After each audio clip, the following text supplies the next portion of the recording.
friends, welcome to my YouTube channel. In this lecture, we discuss the part 1 of the Indian Constitution, that is the Union and its territory. इस video में हम article 1 के बारे में जानेंगे और जो हमारे कॉन्स्टिट्यूशन का पार्ट 1 है the union and it's territory उसके बारे में जानेंगे। तो चलिए सबसे पहले हम जानते हैं व्हाट इज़ आर्टिकल 1।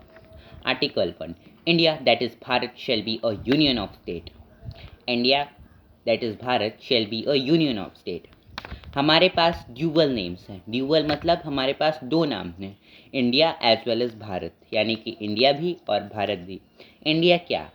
इंडिया हमारे मॉडर्निटी को दर्शाता है, हमारे देश के मॉडर्निटी को दर्शाता है, और भारत हमारे ओल्ड ट्रेडिशन को दर्शाता है। से in 1946 British government decided that let's give power in the hands of people of this country. For this cabinet mission was set up. मतलब 1946 में ब्रिटिश गवर्नमेंट ने ये तय किया गया कि अब हम भारत को उसका खुद का कॉन्स्टिट्यूशन प्रदान करेंगे। उसके लिए उन्होंने कॉन्स्टिट्यूएंट असेंबली सेटअप किया। 9 December 1946 constituent assembly met for the first time. मतलब 9 दिसंबर 1946 को कॉन्स्टिट्यूएंट असेंबली उसमें पहले टाइम मिला। तो चलिए अब हम बात करते हैं, उसको थोड़ा गहराई से समझते हैं।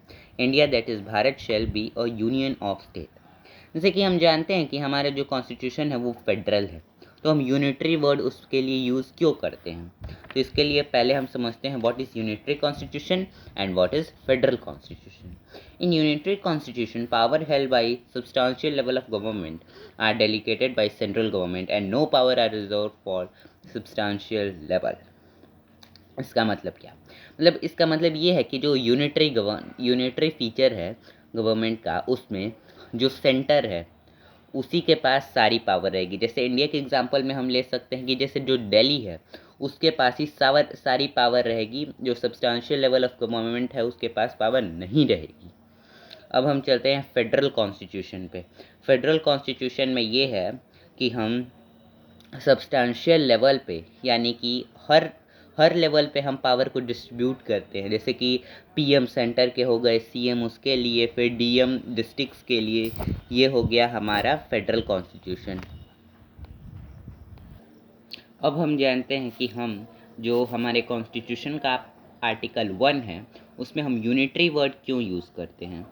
यूनिटरी वर्ड हम इसलिए यूज़ करते हैं कि वो एक स्टेट्स के बीच में एक एग्रीमेंट नहीं है, और वो स्टेट्स का मतलब कोई भी किसी स्टेट्स के पास ये पावर नहीं है कि वो उससे अलग हो सकता है।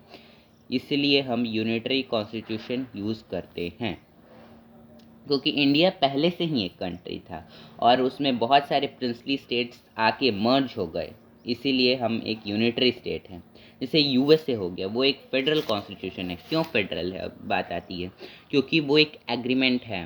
13 कॉलोनीज़ मिलकर जब 13 कॉलोनी ने पूरा अपना एग्रीमेंट साइन किया, तब जाके अमेरिकन कॉन्स्टिट्यूशन तैयार, अमेरिका एक स्टेट तैयार हुआ, इसीलिए उसके पास फेडरल कॉन्स्टिट्यूशन है। अब हम चलते हैं आर्टिकल 1 क्लॉज 2 पे। What is article 1 clause 2?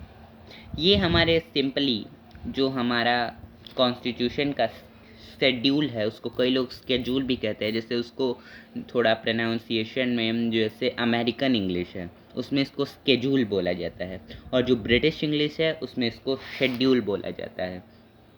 तो at the time of independence there are 8 schedule in the Indian constitution. मतलब जब हमारा देश आज़ाद हुआ था उस वक्त टोटल 8 शेड्यूल थे हमारे कॉन्स्टिट्यूशन में, और आर्टिकल 1 क्लॉज 2 यही कहता है कि हमारे ये डिफ़ाइन करता है कि हमारे देश में कितने स्टेट हैं और कितने यूनियन टेरिटरीज़ हैं। तो प्रेजेंट में हमारे देश में 28 स्टेट्स हैं और 8 यूनियन टेरिटरीज़ हैं। अब हम जानेंगे what is a schedule. Schedule या फिर स्केड्यूल ये क्या है? ये एक एक्सप्लेनेटरी मेमोरेंडम है किसी भी आर्टिकल का, जो कि उसके बारे में मोर एक्सप्लेनेशन प्रोवाइड करवाता है।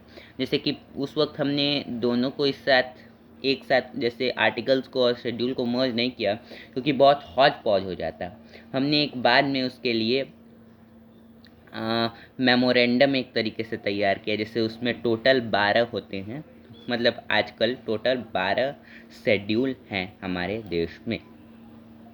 जैसे कि जो हमारा आर्टिकल 246 है हमारे कॉन्स्टिट्यूशन का, वो हमें डिवीज़न ऑफ पावर के बारे में बताता है। वो एक 3 लिस्ट तैयार करता है, पहला स्टेट लिस्ट, दूसरा सेंट्रल लिस्ट और तीसरा कॉन्करेंट लिस्ट। पहले स्टेट लिस्ट में आ जाएगा कि जैसे कोई भी वर्क जिस पे स्टेट ध्यान रखे, और सेंट्रल लिस्ट में आ जाएगा जो कि उस पर सेंटर ध्यान रखे, यानी कि दिल्ली डायरेक्टली, मतलब दिल्ली से जो मिनिस्टर्स पार्लियामेंट है वो डायरेक्टली इसका ध्यान रखे। और कंकरेंट लिस्ट जो both centre as well as states दोनों इस पर काम करें। ये हो जाएगा हमारा स्टेट लिस्ट, ये हो जाएगा हमारा यूनियन लिस्ट और ये हो जाएगा हमारा कॉन्करेंट लिस्ट। तो इसमें जैसे कि ये हमारे कॉन्स्टिट्यूशन के आर्टिकल 246 में दिया गया है। तो इस वीडियो के लिए इतना ही। Thank you.